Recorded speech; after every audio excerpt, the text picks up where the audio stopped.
de las cosas que habíamos pensado compartir en esta jornada tiene que ver con el rol de la innovación que tiene que tener la docencia en esta etapa de post-pandémica. Y bueno, y seguramente de lo que les cuente, para muchos les va a resultar muy familiar y para otros un poco, pero finalmente no es que estemos descubriendo nada en particular, sino que son reflexiones que vienen a partir de la experiencia y lo que ha sido el seguimiento de estos últimos años que nos han afectado a todos.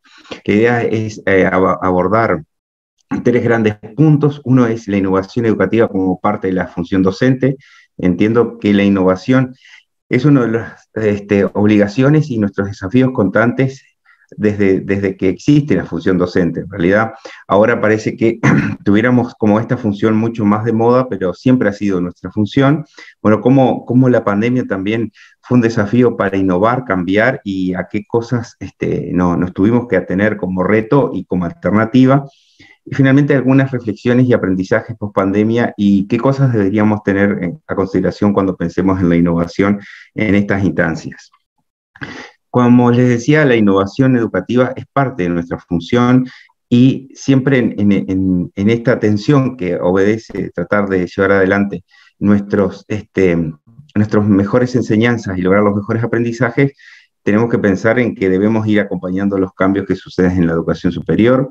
Nuestro propio rol como investigador de la propia práctica docente que llevamos adelante, y también quisiera hacer alguna mención a los pocos apoyos institucionales que muchas veces hemos tenido para estas innovaciones.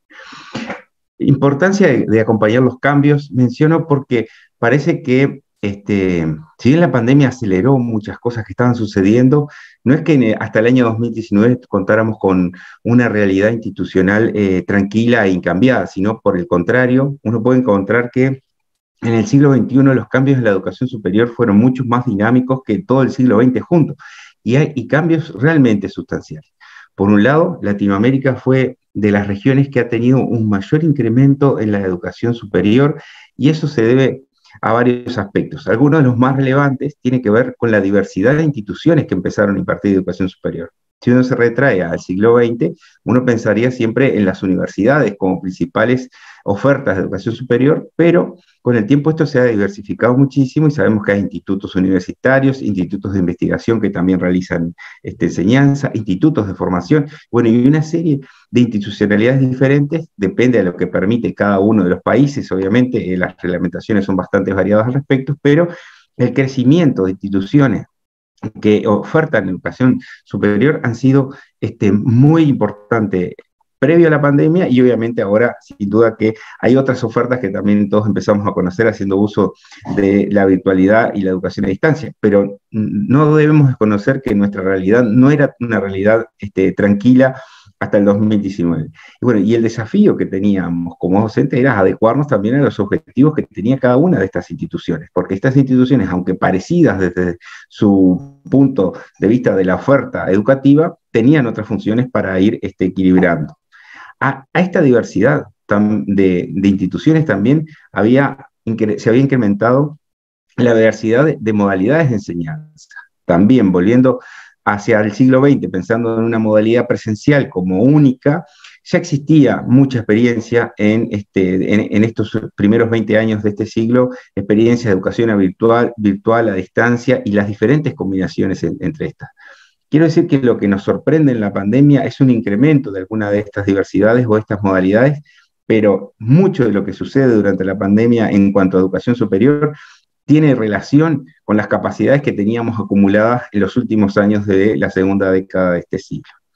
Y otra cosa que sucedió y que está bastante documentado es el incremento sustancial de estudiantes en la educación superior, pero ese incremento no son cualquier tipo de incremento, sino que es principalmente el acceso a la educación superior de personas que por diferentes razones antes no accedían a la educación superior. Entonces, estudiantes con algunas características diferentes y que todos entendimos que también teníamos un gran desafío porque no teníamos la capacidad de retenerlos a todos. Y incluso hay un término que a mí me gusta utilizar, que lo utiliza la profesora Ana María Escurra, una investigadora argentina que habla de la inclusión excluyente, o sea, incluimos un número muy grande de nuevos estudiantes que por lo general no podían acceder a la educación, pero rápidamente perdíamos a gran parte de estos estudiantes porque o sus condiciones para poder adaptarse a la educación superior o sus características o las dificultades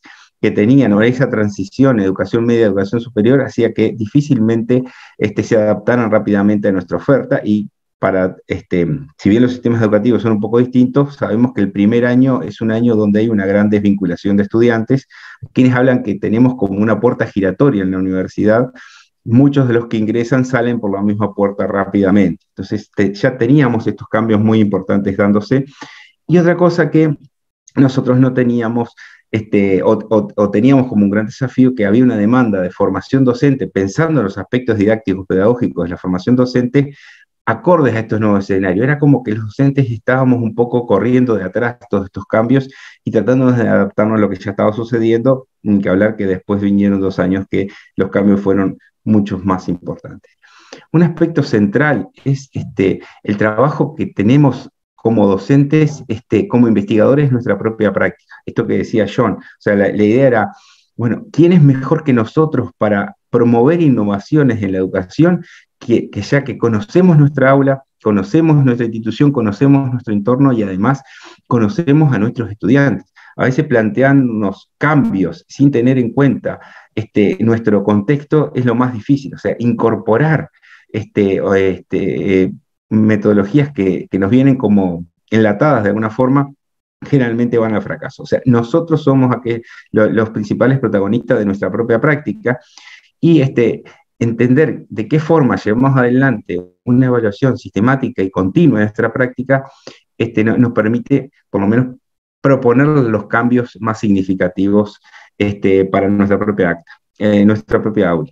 Las propuestas de formación didáctica que nosotros tenemos deben apuntar a proporcionar herramientas para llevar adelante el análisis, la metodología de enseñanza, las estrategias de aprendizaje y los mecanismos de evaluación para la reestructuración y adaptación de los mismos. O sea, también tenemos que tratar de que la formación que hacemos de nuestros docentes o la formación que recibimos en la parte didáctica pedagógica nos permita contar todavía con más herramientas para reflexionar y mejorar nuestros propios instrumentos y además reflexionar sobre los aprendizajes de los estudiantes. La capacidad de innovar siempre está implícita en la función docente en la medida que nos lo propongamos, pero todos podemos llevar adelante cambios innovadores que mejoren los resultados de aprendizaje de nuestros estudiantes. Y acá viene un concepto también muy fuerte de estos últimos años. Dejamos de pensar exclusivamente en la enseñanza, pensamos cada vez más en los aprendizajes, pero además en los resultados de esos aprendizajes. Entonces, nuestra enseñanza es simplemente una herramienta para generar mejores resultados de aprendizaje de nuestros estudiantes. También para eso precisamos una formación que nos permita reflexionar sobre esto. Pero para esto también yo quiero ser crítico respecto a los pocos apoyos institucionales que solía haber para llevar adelante las innovaciones. Y esto creo que no debe ser ajeno a muchos de los que estén presentes aquí y los que vean la presentación más adelante. Es que cuando uno proponía una innovación, quería realmente hacer un cambio significativo en el aula, no encontraba tanto respaldo de las instituciones. Principalmente había problemas de costos, esto que algún panelista anterior menciona, que a veces es más fácil comprar un instrumento o algún tipo de plataforma, pero es más costoso formar a la gente. Entonces, alguna innovación importante que implicaba formar docentes, formar estudiantes para adaptarlos, siempre era como un cuestionamiento. La inversión tecnológica no siempre se podía lograr en los tiempos que uno los quería. Los miedos a perjudicar a los propios estudiantes en el caso de que hiciéramos cambios muy significativos, no contarlo dentro de las prioridades institucionales, difícilmente encontráramos dentro de las instituciones que la innovación educativa y la financiación de la innovación educativa estuviera dentro de las prioridades, y mucho menos la formación didáctica pedagógica de los docentes. Recién alguno de los panelistas mencionaba que los centros de innovación pedagógica o formación pedagógica son muy poco frecuentes en nuestras instituciones, no siempre se consiguen los resultados en el corto plazo, entonces uno no es que consigue la innovación y en el primer año logra mejores resultados de aprendizaje o mejores evaluaciones por parte de los estudiantes, y a veces era más fácil hacer pequeñas innovaciones en pequeños grupos y que los resultados fueran positivos cuando se apuntaba a generalizarlas, difícilmente lográramos rápidamente un respaldo institucional para hacerlo. No quiere decir que haya instituciones que no lo promuevan, no lo incentiven y no lo financien, pero tengo que decir también que las experiencias generales son que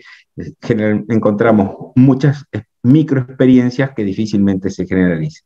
Algunos de los profesores que fueron reconocidos hace un ratito en esta misma aula virtual mostraban algunas de esas innovaciones muy interesantes que en sus instituciones habían respaldado para que fueran generalizadas.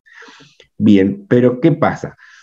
En este escenario que tenemos, que por un lado venía cambiando ya de forma acelerada, donde los docentes teníamos que adaptarnos de alguna forma a esos cambios, tendríamos que comprenderlos y necesitamos una mejor formación para llevar adelante las adaptaciones. Bueno, nos vinieron 2 años muy complejos, 2 años en los cuales se transformó todos los aspectos respecto a la enseñanza principalmente, pero a todas las funciones de las instituciones de educación superior. Nos encontramos que tuvimos que responder rápidamente a cambios en la enseñanza, en los aprendizajes, en la evaluación de estos aprendizajes, una gran repercusión en la internacionalización de lo que eran nuestras prácticas y nuestras instituciones. Cambia mucho el trabajo docente y el desafío continúa siendo lograr la mejor permanencia de nuestros estudiantes. Cambios muy importantes en la enseñanza a los cuales tuvimos que adaptarnos. Los contenidos disciplinares, o sea, tuvimos que encontrar alternativas para continuar enseñando, teniendo en cuenta cuáles eran los contenidos disciplinares más importantes y aquellos que no eran negociables y que teníamos que impartirlos de alguna forma, y para eso encontrar la mejor forma para impartirlos. Las posibilidades de docentes y estudiantes, la relación que teníamos con ellos, o sea, el vínculo estudiante-docente es fundamental para que se produzca el aprendizaje. Tuvimos que reconvertir este vínculo, tuvimos que lograr una nueva forma de vinculación para asegurarnos de que estos aprendizajes se estaban logrando. La sustitución del trabajo directo con los estudiantes por otro tipo de modalidades de enseñanza que nos dieran garantías de que el estudiante podía desarrollar sus competencias de la forma que estaban previstas. La búsqueda de alternativas para generar interacción con los estudiantes y entre los propios estudiantes, que era lo otro que nosotros en el aula podíamos garantizar de alguna forma, ese aprendizaje cooperativo, y lograr que también se desarrollaran algunas competencias vinculadas al trabajo en grupo. Bueno, estas tuvimos que transformarlas a través de las plataformas y a través de otros instrumentos que nos dieran esas garantías. La necesidad de no perder la identidad universitaria. Creo que acá había también un gran desafío donde aquellos estudiantes que decían estar ingresando a una institución educativa a la cual nunca podían haber atravesado su puerta, porque durante estos 2 años no tuvo esa posibilidad. Entonces, ¿cómo seguíamos construyendo universidad? ¿Cómo seguíamos construyendo identidad universitaria si no podíamos darle algunas cosas que nos caracterizan como institución de educación superior? La constante preocupación por mantener la calidad de la enseñanza y los correspondientes aprendizajes.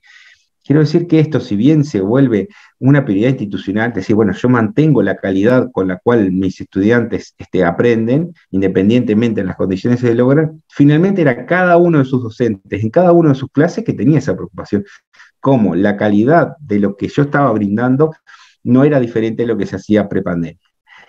Y la definición más difícil, bueno, si había que sustituir o suprimir algún contenido que no se podía enseñar, bueno, ¿quién tomaba esa decisión? Porque había evidentemente algunas actividades que no se podían realizar.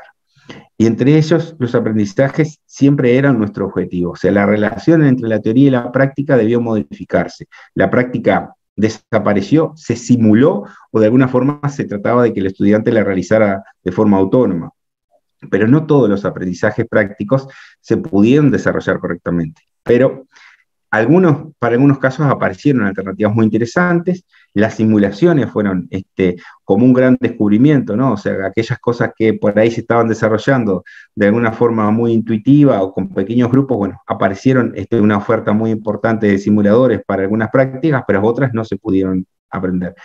El aprendizaje autónomo y la gestión del tiempo de estudio pasó a tener un rol muy importante por parte del estudiante. O sea, el estudiante pasó a tener, administrar su tiempo tanto para estudiar, para conectarse, como para también poder dar cuenta de esos aprendizajes que nosotros les estábamos pidiendo de alguna forma, ¿no? La cooperación entre estudiantes y el desarrollo de tutorías de pares debieron abordarse de forma muy diferente.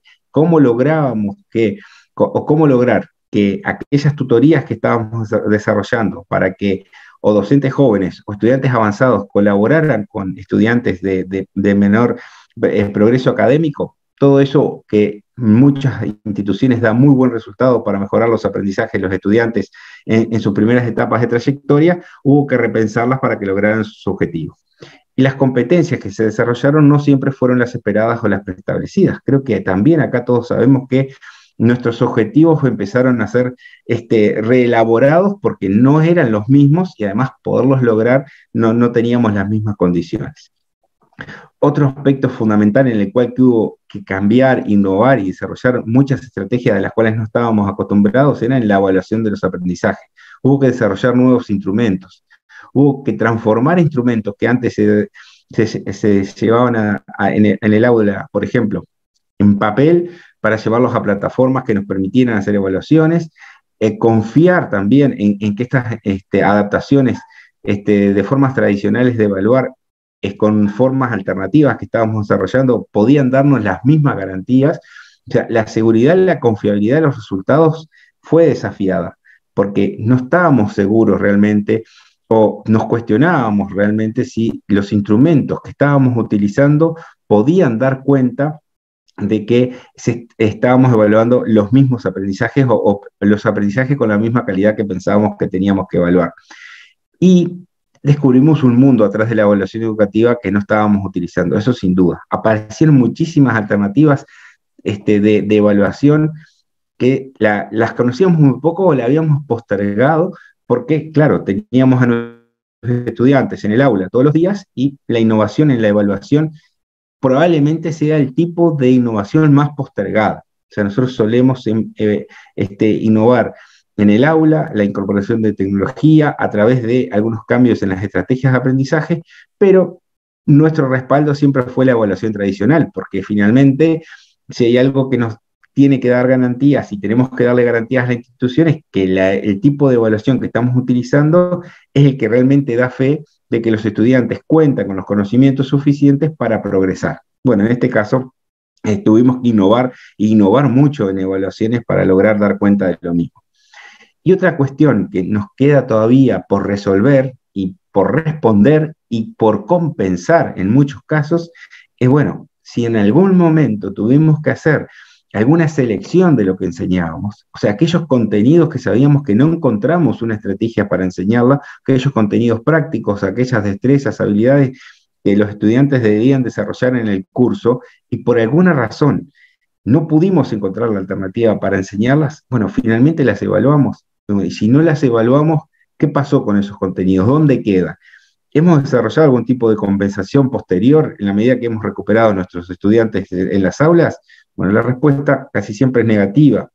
Hemos seguido para adelante y hemos reflexionado muy poco sobre aquellos contenidos excluidos en la formación, y bueno, creo que tenemos un debe ahí todavía para seguir trabajando, y esta conciencia de que fuimos nosotros los que seleccionamos el instrumento de evaluación, fuimos nosotros los que seleccionamos el tipo de pregunta o el tipo de respuestas que esperábamos también dentro de esas evaluaciones, y bueno, cuáles fueron los contenidos que finalmente enseñamos.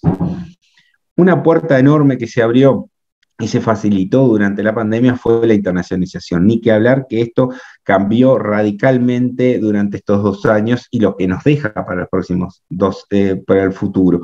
Se abrieron muchas puertas de intercambio y cooperación que antes no existían, que estaban restringidas para poca gente y además restringidas desde el punto de vista presupuestal principalmente. O sea, nos costaba mucho generar vínculos, confianza y relaciones solamente a través de algunos mecanismos que ya existían, ¿no? Todo el mundo conocía el Skype, todo el mundo conocía el teléfono, si se quiere, pero nos costaba generar vínculos de confianza a través de las plataformas con alguien que vivía en otro país, se desarrollaba actividades en otra institución. Claramente, la pandemia nos abrió una puerta, y nos abrió una puerta porque esta forma de vincularnos, esta misma que hoy tenemos frente a esta oportunidad, por ejemplo, de esta escuela, es decir, cómo nos podemos relacionar rápidamente y con confianza con docentes y estudiantes de otros países. También fue una gran oportunidad para muchos estudiantes que difícilmente pudieran acceder a algún tipo de internacionalización. Esto que yo menciono como movilidad en casa, que algunos dicen movilidad virtual, yo prefiero movilidad en casa, porque en realidad lo que podíamos hacer, en realidad nos viajábamos a través de la tecnología, pero estábamos en nuestras casas, la posibilidad de hacer una materia o una asignatura, una unidad curricular en la universidad de un país y otra en otro país. En nuestro caso, por ejemplo, hubo estudiantes que en el mismo semestre estaban haciendo materias en 4 universidades distintas y las podía convalidar a todas. Y por ahí estudiantes que no hubieran tenido ninguna de estas posibilidades por razones económicas, por razones de tiempo, porque trabajaban. Y bueno, ahí hay una puerta que debemos ver cómo la podemos mantener, pero una puerta que nunca habíamos explorado como oportunidades de movilidad de este tipo y de estas características. Las redes académicas, por ahí muchas de aquellas que estaban funcionando relativamente poco o con escaso desarrollo, se vieron fortalecidas y revitalizadas por necesidad en algunos casos, porque la necesidad de poder interrelacionarse, intercambiar experiencias fue muy importante, pero también de alguna forma abaratamos la forma de vinculación y generamos un vínculo y resultados muy interesantes con la conectividad y el desarrollo y la utilización de plataformas y tecnología sin la necesidad, aunque yo considero que sigue siendo muy importante, de la movilidad física de las personas y de la posibilidad de intercambiar directamente entre pares.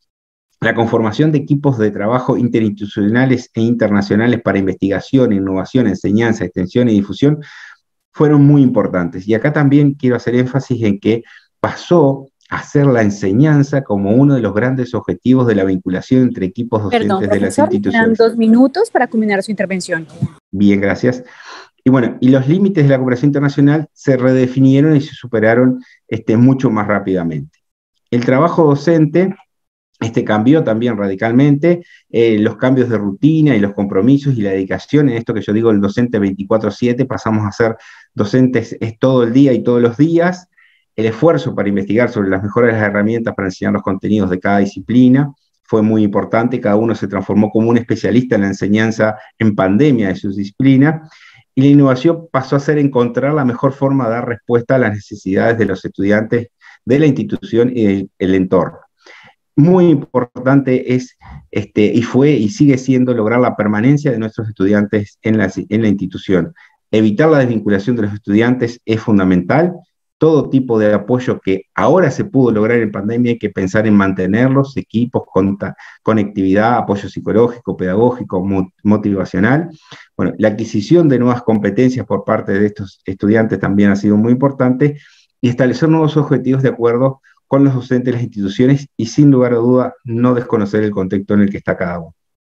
Finalmente, 2 o 3 reflexiones para cerrar. Una de ellas es la tecnología como oportunidad, pero con muchas limitaciones. Entonces, la tecnología es una oportunidad, pero no todo el mundo puede acceder a las mismas condiciones y con las mismas posibilidades. Sí parece que había un mundo para descubrir a través de la tecnología, pero hubo una necesidad de una formación express de docentes y estudiantes que ahora hay que reflexionar. Una cosa es la educación en pandemia y otra cosa es la educación a distancia. Esto que se ha dado de llamar la educación en emergencia, hay que repensarla. Si la queremos mantener, tiene que ser una verdadera educación a distancia con planificación, y tiene que haber alternativas. Si bien esto se presentó como una alternativa a la presencialidad, no había otra alternativa, y yo creo que hoy hay varias alternativas, y nuestra innovación pasa por encontrar y diferenciar entre lo que es una innovación permanente y lo que solamente era necesario utilizar en emergencia. ¿Tenemos nuevos estudiantes y somos los mismos docentes? Bueno, creo que no tenemos estudiantes que son distintos, pero siguen siendo los mismos, con los mismos problemas y en algunos casos agravados. Tenemos nuevas herramientas que llegaron para quedarse, pero yo creo que en realidad muchas de estas respuestas dependen de nosotros. Sí, en qué medida estas herramientas hay que utilizarlas, cómo hay que combinarlas y qué resultados vamos a esperar. Los estudiantes tienen situaciones muy diversas y a esa diversidad tenemos que adaptarnos. Aquellos que se adaptaron muy rápidamente, aquellos que exigen todavía recuperar el tiempo perdido porque no pudieron aprender durante la pandemia, los que quieren reencauzarse luego de una pausa que les obligó la pandemia, y los que comenzaron la universidad en condiciones que hoy se le han cambiado y las están reclamando. Entonces, encontrar un equilibrio entre estos 4 tipos de estudiantes también es un desafío innovador. Finalmente, yo quiero dejar el mensaje de que tenemos que generar una innovación incluyente. O sea, aquella innovación que pensamos realizar tiene que estar pensando en la inclusión de la mayor cantidad de estudiantes posibles. O sea, cada cambio que hacemos genera incluidos y excluidos. Lo pasaba antes de la pandemia y pasó durante la pandemia. Las instituciones tienen factores institucionales que incluyen y expulsan a sus estudiantes, tenemos que identificarlos y construir inclusión para nuestros estudiantes. Los cambios deben apuntar a encontrar un nuevo equilibrio entre el esfuerzo por la innovación y los aprendizajes de los estudiantes. La inclusión de la tecnología es una oportunidad que debe ser fundamentada e innovar pensando en cambios de los roles clásicos del docente y los estudiantes, pero sin perder de vista la responsabilidad de cada uno. Por último, la búsqueda de un nuevo equilibrio, la necesidad de llevar adelante una formación docente permanente en clave institucional, realizar la evaluación institucional con el objetivo de la mejora continua y pertinente del contexto pospandémica. Un mundo cambió, pero también nosotros cambiamos.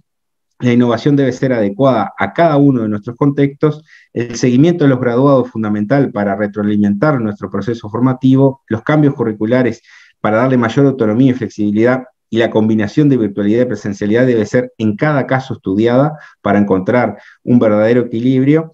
Y en el campo de la evaluación educativa todavía hay mucho para innovar, pero por otro lado también tenemos que identificar que las posibilidades que tenemos tienen que contemplar las características de nuestras instituciones y el contexto en el que se insertan. Y bueno, y dejo por